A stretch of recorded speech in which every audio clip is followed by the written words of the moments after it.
नमस्कार, स्वागत है आप सभी का बनो अपना फाइनेंस मिनिस्टर में और मैं हूं आपके साथ कविता थपलियाल। अगले 1 घंटे बेहद खास पेशकश जहां पर फिर से बात होगी या हमेशा की तरह बात होगी आपके निवेश के बारे में, क्योंकि आर्थिक लक्ष्य हम सभी के होते हैं। कई बार हम उनको ज़िंदगी के लक्ष्य कहते हैं, लेकिन इन ज़िंदगी के लक्ष्यों के लिए भी आपके पास एक फाइनेंशियल प्लान होना बहुत ज़रूरी है। भले ही आप हर हफ्ते बाहर खाना खाने जा रहे हो या कहीं पर आपको शॉर्ट टर्म गोल के लिहाज से ट्रैवल करना हो, हर किसी चीज़ के लिए पैसों की ज़रूरत होती है और जब पैसों की ज़रूरत होती है तो बहुत ज़रूरी होता है कि आप अपने पैसों का ख्याल रखें। और ख्याल रखने से मतलब ये नहीं है कि आप सिर्फ अपने पैसों को बचाएं, उनको सेविंग्स में डालें। ख्याल रखने का मतलब ये है कि अपने पैसों को उस जगह रखें जहाँ पर आपके पैसे आपको कमा कर दें, आपके पैसे आपकी ताकत बने। और वो तब बनेंगे जब आप उनको केवल बचत खाते में नहीं रखेंगे या फिक्स डिपॉजिट में ही नहीं रखेंगे। अब कैसे होगा ये सब कुछ? सुनने में आपको बहुत कठिन लग रहा होगा, मुश्किल लग रहा होगा, लेकिन यही हमारा काम है। इसी तरह की मुश्किल को आसान करते हैं आपके लिए और आपको बताते हैं सही राह आपके हर लाइफ गोल के लिए। भले वो रिटायरमेंट हो, बच्चों की पढ़ाई लिखाई हो, खुद का रिटायरमेंट हो या कहीं विदेश घूमना फिरना ही क्यों ना हो या कोई महंगी खरीद हो, हम बताते हैं कैसे इन सब के लिए सही निवेश रणनीति आपको अपनानी चाहिए। शो की शुरुआत करते हैं ऑन द शो के साथ।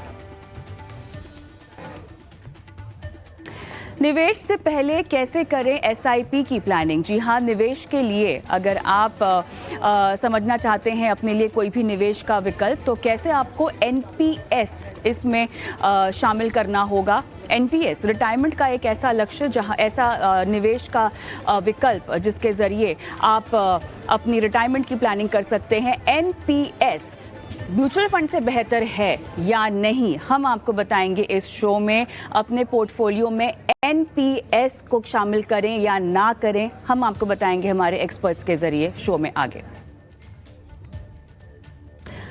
सरकारी विकल्प, यहाँ पर निवेश विकल्प अगर आप ढूंढ रहे हैं तो ऐसे में आपके पास अब क्या मौका है। आरबीआई ने रिटेल डायरेक्ट प्लेटफॉर्म के ज़रिए ट्रेजरी बिल्स में एसआईपी करने का नया प्रावधान जो आपको दिया है, जो नई सुविधा आपको दी है, कैसे आप फ़ायदे में रह सकते हैं। यहाँ रिस्क कम है, रिटर्न भी दमदार है।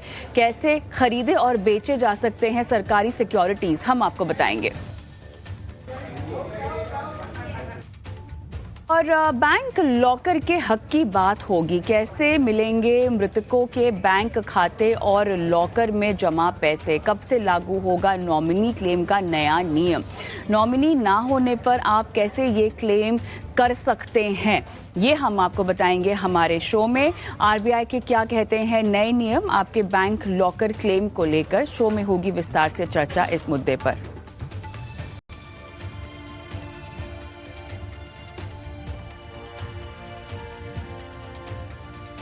और साथ ही इस शो में आपकी लाइफ फाइनेंशियल प्लानिंग भी की जाती है। अगर आप भी इस शो में अपने सवाल हमसे पूछना चाहते हैं, हमारे एक्सपर्ट से बातचीत करना चाहते हैं, तो हमारे पास पहुंचने का एक माध्यम जो आपको हम बता देते हैं, हमारा व्हाट्सएप नंबर स्क्रीन पर भी फ्लैश हो रहा है 9619873567।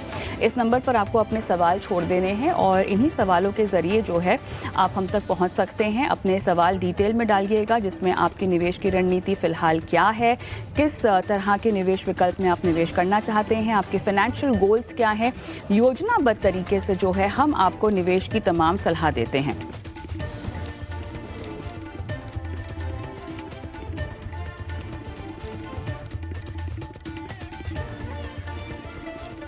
चलिए, तो शो की शुरुआत होगी और आज सबसे पहले शो में हम दर्शकों के सवालों के जवाब देंगे। देखिए, जब भी फाइनेंशियल प्लानिंग की बात होती है तो उसमें कोई भी सवाल सही नहीं होता है, गलत नहीं होता है। अगर आपके मन में कोई भी संशय है, कोई भी दुविधा है, किसी भी तरह का ऐसा सवाल जिसकी वजह से आपकी आर्थिक ज़िंदगी रुक रही है, भले ही वो अपने कमाई के ज़रिए बढ़ाने को लेकर क्यों ना हो, अपने सवाल हम तक आप पहुंचा सकते हैं। क्योंकि ये जो सवाल जवाब का सेशन हम शो में करते हैं, ये इतनी उम्दा हाईलाइट है क्योंकि सीधा आप एक्सपर्ट से बात कर सकते हैं और उनसे अपने पोर्टफोलियो की प्लानिंग करवा सकते हैं। तो आज भी आपका साथ देंगे हमारे मेहमान पंकज मटपाल, जो कि एमडी हैं ऑप्टिमा मनी मैनेजर्स के। विश्वजीत पराशर भी हमारे साथ जुड़ गए हैं, जो कि म्यूचुअल फंड एक्सपर्ट हैं। आप दोनों का स्वागत है हमारी इस पेशकश में। दर्शकों के साथ जुड़ना भी हम शुरू कर देते हैं और पहला सवाल मनोज यादव जी का मैं लूँगी। पंकज के लिए ये अपना सवाल दरअसल पूछना चाहेंगे। मनोज जी नमस्कार, गुड इवनिंग, कहाँ से बोल रहे हैं सर? नमस्कार, नमस्कार मैम, मैं चंडीगढ़ से बात कर रहा हूँ मैम। चंडीगढ़ से बताइए सर। हाँ जी, मैम आपने अपना पोर्टफोलियो सब हमें दिया हुआ है, 26,000 की एसआईपी कर रहे हैं, 15 साल की अवधि है, पोर्टफोलियो वैल्यू 5 लाख है और Nippon India large cap, Motilal Oswal mid cap, Tata small cap, JM flexi cap और कोटक मल्टी कैप, ये आपके फंड्स हैं और इनमें जो है आपने 15 साल तक इन्वेस्टमेंट करने का मन बनाया है। Is that right? हाँ जी, हाँ जी मैम। ओके। मोतीलाल ओसवाल में आपकी एसआईपी नहीं चल रही है ना, वो आपने वन टाइम किया हुआ है 25,000 का? हाँ मैम, जो लार्ज एंड मिड कैप है उसमें वन लार्ज टाइम एंड किया मिड हुआ है। कैप का। हाँ जी, ठीक है मिड कैप सर। में सर 5 लाख। हाँ सर, देखिए 15 साल का आपने समय रखा है, मैं उस बात की दाद देती हूँ क्योंकि अब इन्वेस्टर्स लॉन्ग टर्म सोचना शुरू कर चुके हैं, वो अच्छी बात है। लेकिन मनोज जी, बाजार एक सिक्लिकल मूव दिखाता है, बाजार में उतार चढ़ाव होता है। क्या इतने लंबे अंतराल में बाजार के हर करवट पर आप कंफर्टेबल होंगे? क्योंकि जब तक बाजार चढ़ रहा होता है तब तक तो निवेशकों को कोई दिक्कत नहीं होती है, लेकिन जैसे ही बाजार में थोड़ा सा गिरावट आता हुआ देखते हैं, उनको अपने पैसे निकालने का मन और बेसिकली घाटे में जाने का डर रहता है, जो कि बहुत लाजमी है। आप इसको कैसे समझते हैं एक निवेशक के तौर पर? मनोज जी, आप बताइए। मैम इसमें सबसे पहले तो आपका मैं थैंक यू करता हूँ। आपके शो को देखते हुए ही मैंने ये निवेश शुरू किया और पिछले 1 अच्छा। साल से ही मैंने ये शुरू किया है निवेश, ओके। जबकि ओके। पिछले 1 साल से मार्केट करीब-करीब गिरी हुई है। तो मुझे बिल्कुल आपके सही। शो को देखते हुए बार-बार ये लगा कि इसमें उतार-चढ़ाव आता रहता है, लेकिन जब गिरता है बाजार तो उस टाइम मैंने इसमें लमसम भी किया था। तो मुझे अच्छा लगता अच्छा है कि अच्छा। हाँ। इसमें मैं आपके शो के माध्यम से ये जान चुका हूँ ओके। कि इसमें उतार-चढ़ाव आता रहता है। चलिए, अच्छी बात है और धन्यवाद शो देखने के लिए और मार्गदर्शन हमारे एक्सपर्ट्स के ज़रिए आपको मिला।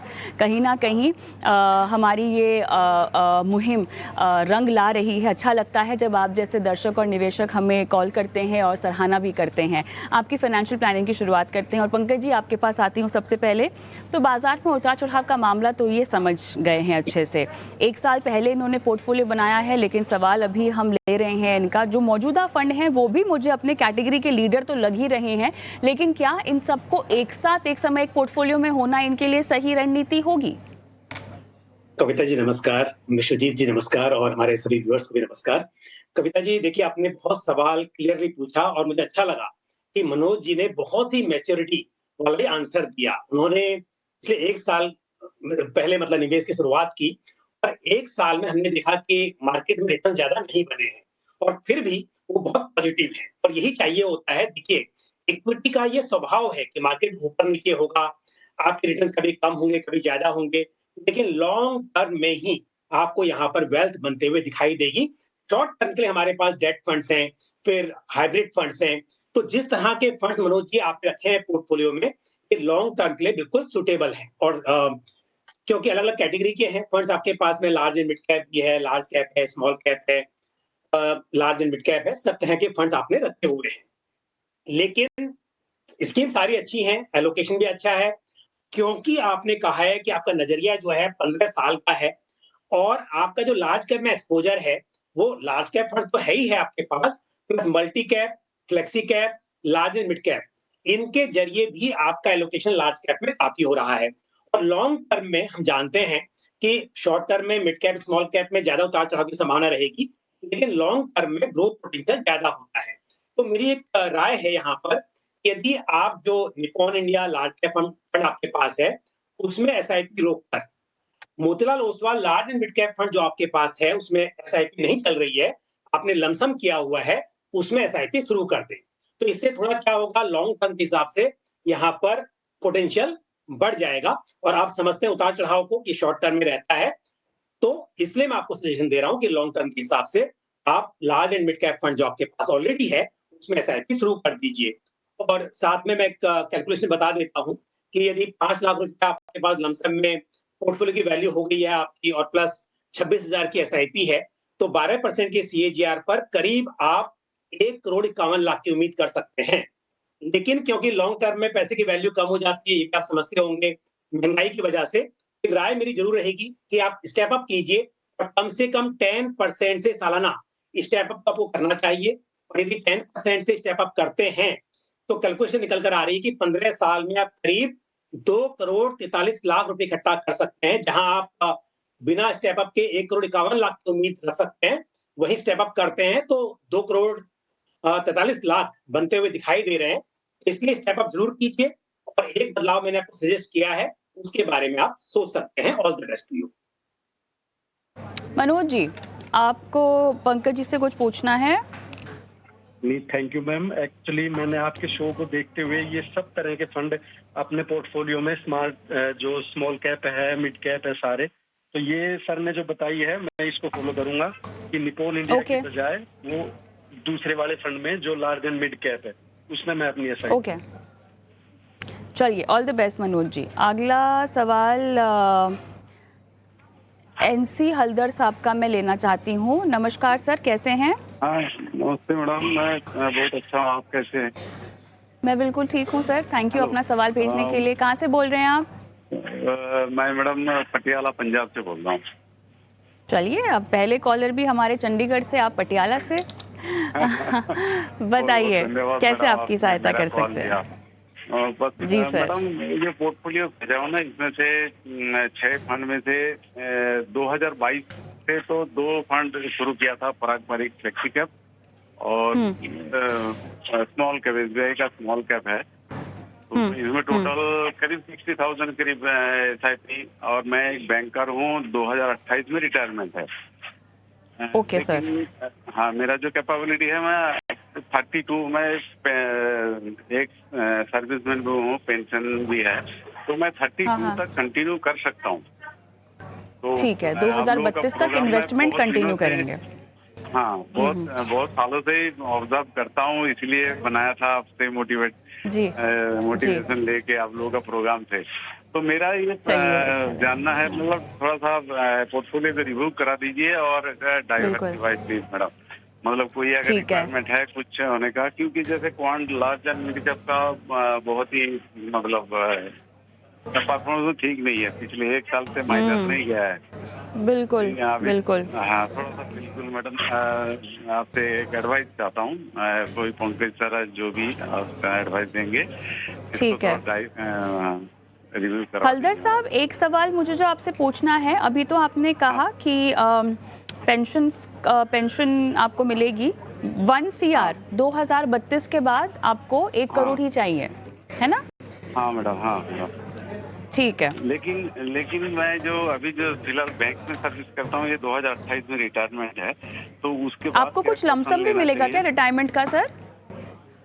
एनपीएस में हूँ हम लोग मैडम, जैसे कि एक्सपेरिमेंट है तो एनपीएस में है, अच्छा ठीक है। एनपीएस का कुछ तो मिलेंगे। ठीक है। नियर अबाउट 30-35 लाख करीब वो मिलेंगे। ओके ओके, हाँ। चलिए, वो जब मिलेंगे तब उसकी प्लानिंग करते हैं। अभी फिलहाल इस निवेश में कुछ बढ़ाने का इरादा, कुछ बढ़ा पाएंगे?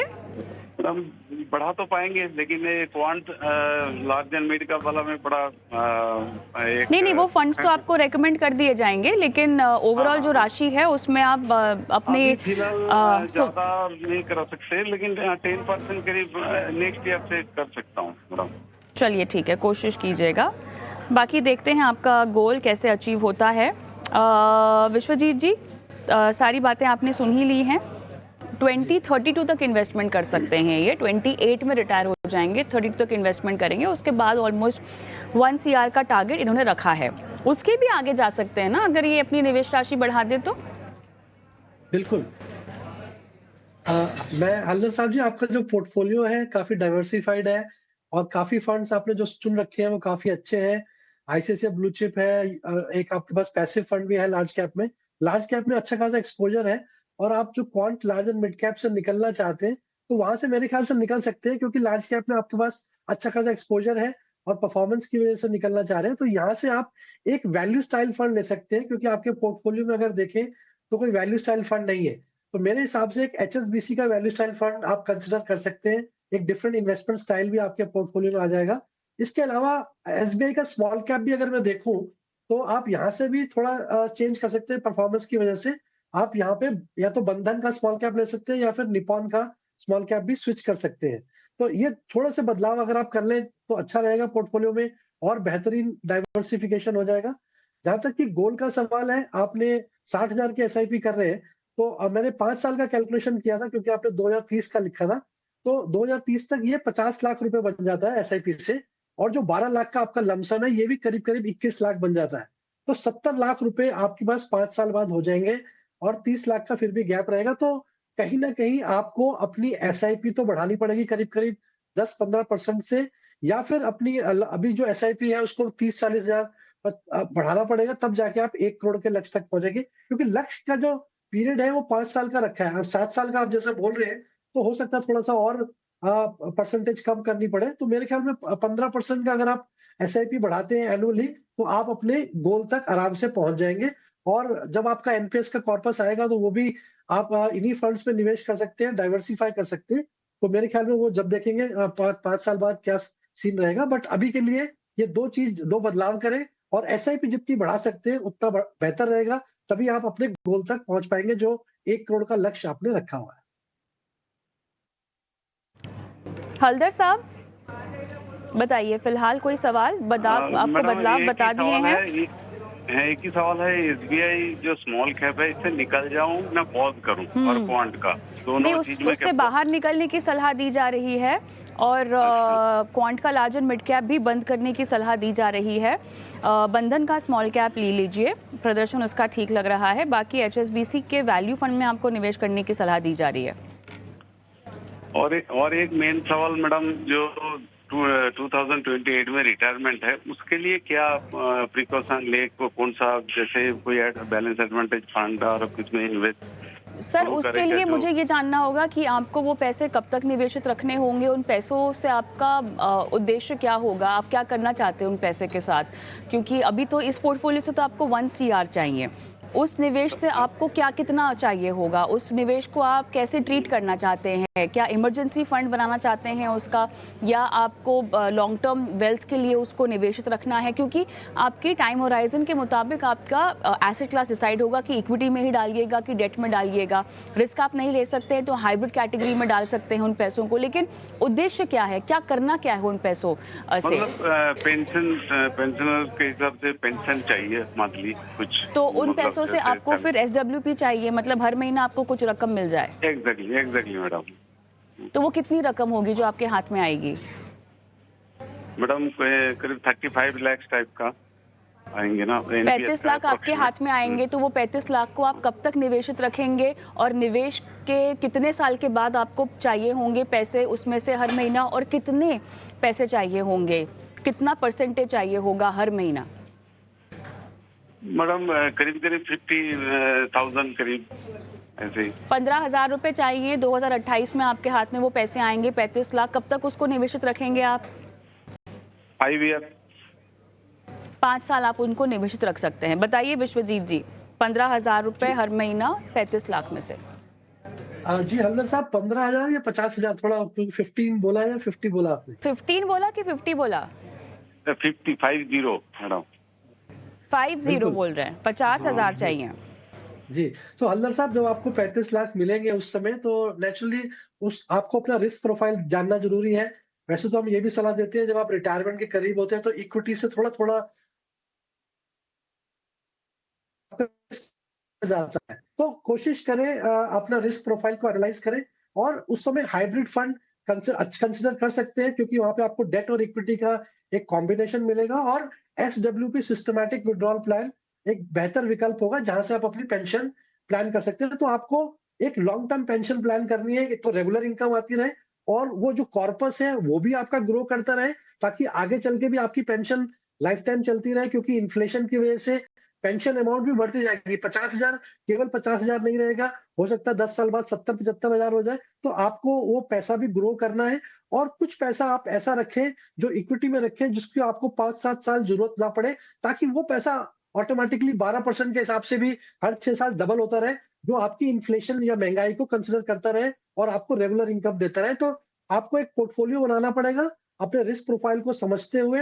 हाइब्रिड फंड को आप अवश्य कंसिडर कर सकते हैं, एसडब्ल्यूपी ऑप्शन के लिए बेहतर रहेगा।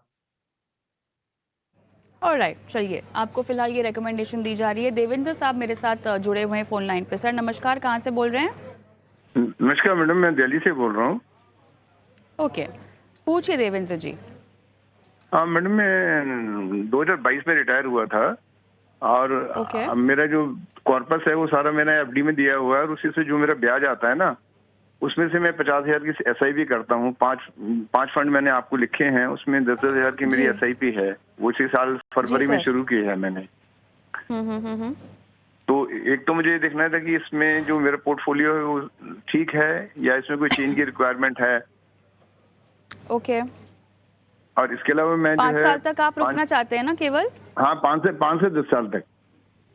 सर 5 साल के लिए ना ये बहुत रिस्की हो जाएंगे। आपके पास सारे ही सिर्फ एचडीएफसी बैलेंस एडवांटेज को छोड़ के आपके पास सारे ही इक्विटी ओरिएंटेड और निपॉन के ही फंड्स हैं। ये हाँ जी, आपको हाँ। स्ट्रैटेजी किसी ने रेकमेंड की है क्या? नहीं, रिकमेंड तो नहीं कि मैंने अपने आप ही आपको प्रोग्राम देख के तो उसी से बनाया मैंने जो है। लेकिन मुझे मेरे मतलब ख्याल से कैपिटल दर्शक एप्रिसिएशन ही ये- चाहिए इसमें। मुझे मतलब अपने रूटीन के खर्चे के लिए पैसे नहीं चाहिए मेरे को, उसके लिए मेरे पास हैं।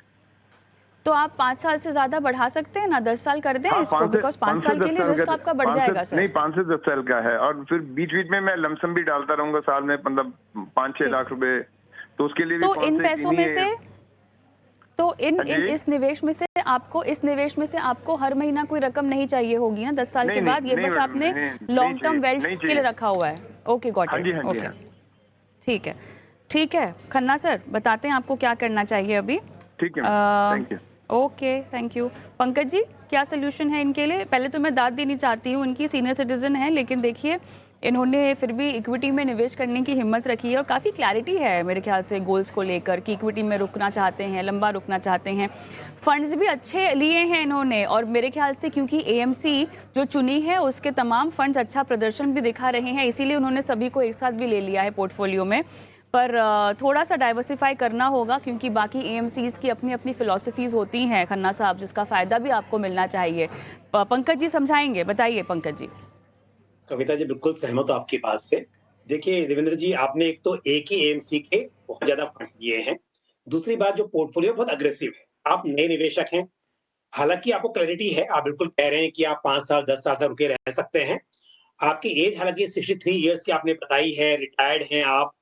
लेकिन जो आपने कहा कि पैसे की रेगुलर जरूरत नहीं है, जो भी पैसा आपको एफडी से आता है उसे आप इन्वेस्ट करते हैं लॉन्ग टर्म के लिए। लेकिन दोनों बातें समझनी जरूरी है। एक तो ये कि आप समझते हैं कि आप किस तरह इन्वेस्ट करना है और अप्स एंड डाउन्स को आप समझते हैं, ऐसा आपने कहा है। बट क्योंकि आप नए निवेशक हैं, तो थोड़ा सा बदलाव तो मैं कुछ सजेस्ट करूंगा, क्योंकि जब गिरावट आती है मार्केट में लंबे समय तक, तो कई बार फिर निराशा हाथ लगने लगती है, और ऐसे में फिर कई बार ऐसा भी होता है कि आप एसआईपी बंद कर दें। तो मैं नहीं चाहता कि एसआईपी आप बंद करें।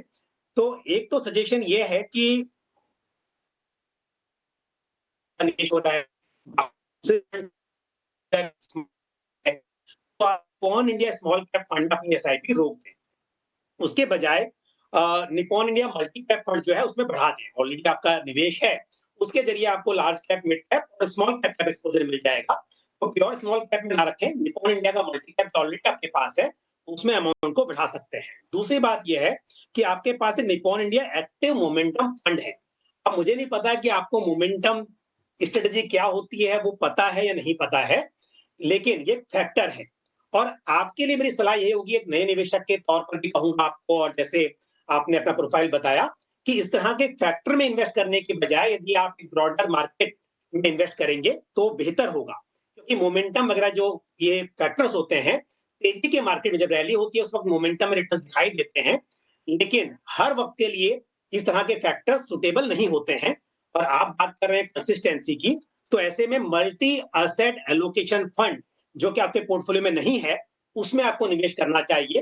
हालांकि multi asset allocation fund Nippon के पास भी है, बट क्योंकि निपॉन में ऑलरेडी बहुत सारे फंड्स हैं, तो मेरी राय यह है कि आप ICICI prudential multi asset fund में जा सकते हैं, Nippon India active momentum fund से। तो मोमेंटम फंड से तो आप निकल जाइए, उसके बजाय मल्टी एसेट में या तो निपॉन का कर सकते हैं, और जैसा मैंने कहा कि ऑलरेडी निपॉन के बहुत सारे फंड्स हैं, तो ICICI prudential multi asset fund में आप निवेश कर सकते हैं। दूसरा, जस्ट आपकी जानकारी के लिए, आपने पूछा नहीं, लेकिन जो 55,000 रुपया लमसम इन्वेस्ट किया हुआ है और 10,000 की एसआईपी कर रहे हैं, अगर हम 12% के सीएजीआर पर कैलकुलेट करते हैं तो 5 साल में करीब 9 लाख रुपया इकट्ठा कर पाएंगे। तो जितना और अधिक हो सके, जैसा आप कह रहे थे, लमसम में भी इन्वेस्ट करते रहेंगे, वो जरूर कीजिए, ताकि एक अच्छी राशि आप इकट्ठा कर सकें। All the best to you. बताइए खन्ना जी। हाँ मैडम, ये पूछना था कि इसमें जो स्मॉल कैप फंड है इसको बंद कर देना है, या कि स्मॉल कैप फंड में अपनी जो परसेंटेज है इसकी जो मतलब एसआईपी की जो राशि है वो कम करनी है इसमें? आपको एसआईपी बंद करने को कहा गया है निप्पॉन इंडिया स्मॉल कैप में, मल्टी कैप रेकमेंड कर रहे हैं पंकज सर आप? बिल्कुल, मल्टी कैप ऑलरेडी है, उसी में ऐड करने को बोल रहा हूं। तो मल्टी कैप के जरिए स्मॉल कैप मिल जाएगा आपको एक्सपोजर, तो अलग से फिर स्मॉल कैप ना रखें, मल्टी कैप में बढ़ा लें अमाउंट को। ठीक सर। चलिए hello. Devendra ji, all the best अपने इन्वेस्टमेंट स्ट्रैटेजीज के लिए सर। तुरंत अमल में लाइएगा इनको ताकि कोई भी डिले ना हो। हम आगे बढ़ते हैं और अब अगला सवाल विशाल श्रीवास्तव हैं क्या फोन लाइन पर मेरे साथ? विशाल नमस्ते, कहाँ से बोल रहे हो? श्रीवास्तव मैं बोल रहा हूँ। जी जी जी जी सर नमस्ते, बताइए। आपकी मुझे आवाज़ आ रही है? मैं सोनभद्र उत्तर प्रदेश से बोल रहा हूँ। ओके, बताइए श्रीवास्तव जी, कैसे आपकी हेल्प कर सकते हैं आज? मैम ये हमें 15 साल में जो मेरा पोर्टफोलियो है वो हमने सेंड किया था, तो 15 साल में हमको 2 करोड़ रुपए की जरूरत है। उसमें क्या करना होगा मैम? अपने पोर्टफोलियो में क्या सुधार करना होगा? अभी ठीक है, 15 साल तक अभी हम रुक सकते हैं। SBI banking and financial services, Magnum और SBI small and mid cap, Kotak mid cap, ICICI Pru. ICICI Pru का कौन सा है आपके पास? स्कीम कौन सी है?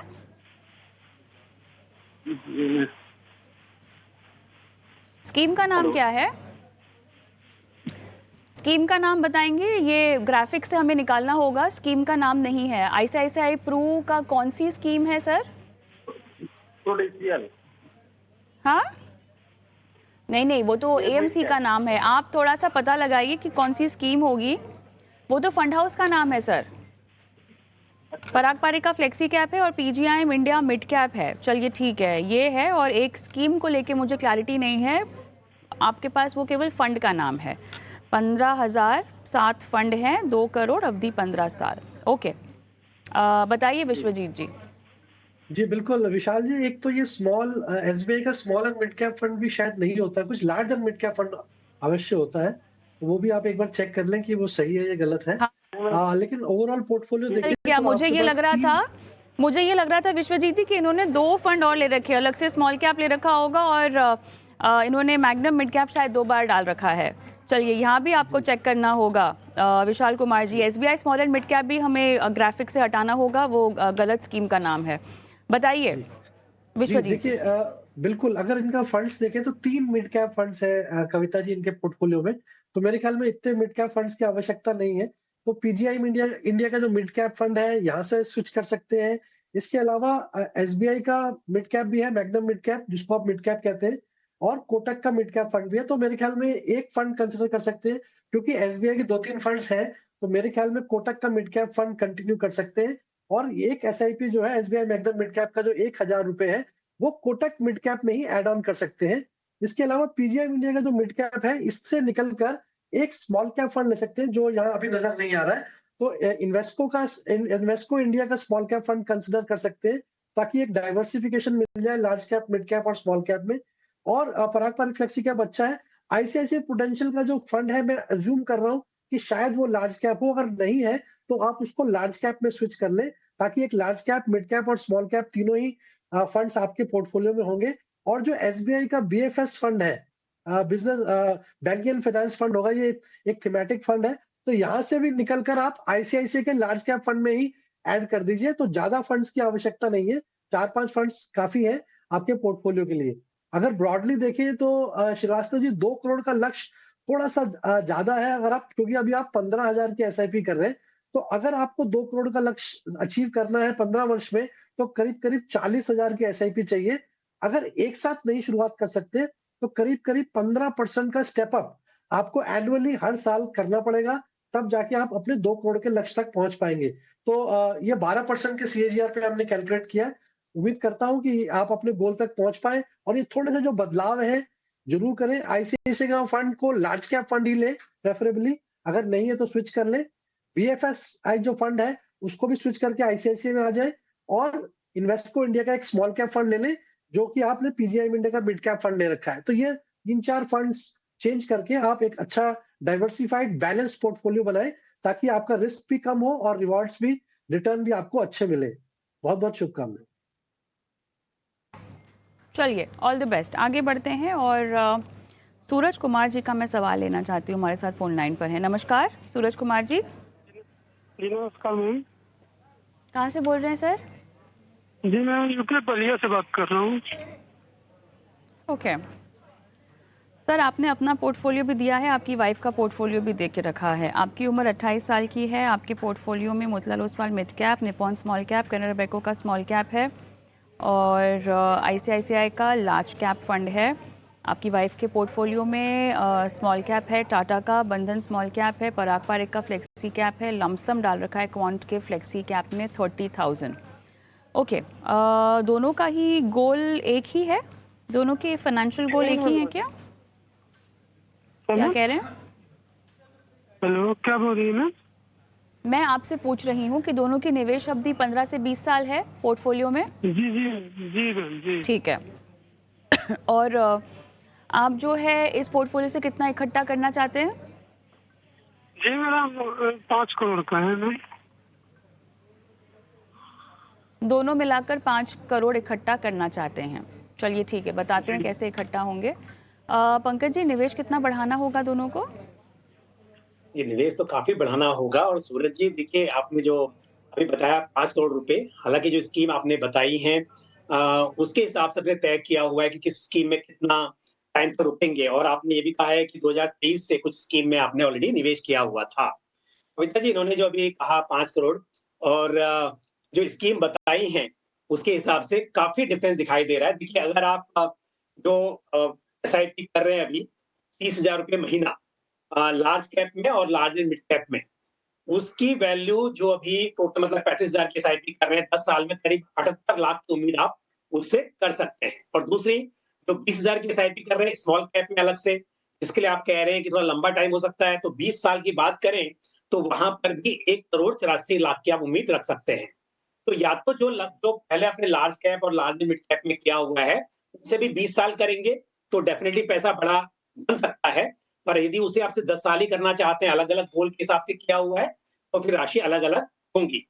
और आपने एक और 30,000 का अलग से पोर्टफोलियो शेयर किया हुआ है, जो आपने कहा है कि अपनी वाइफ का पोर्टफोलियो है, तो वहां पर आप देखेंगे तो लमसम 30,000 रुपए और 25,000 की जो पर मंथ की SIP है, उसकी भी वैल्यू देखूं 15 साल में तो करीब 1 करोड़ 21 लाख रुपए इकट्ठा हो सकता है।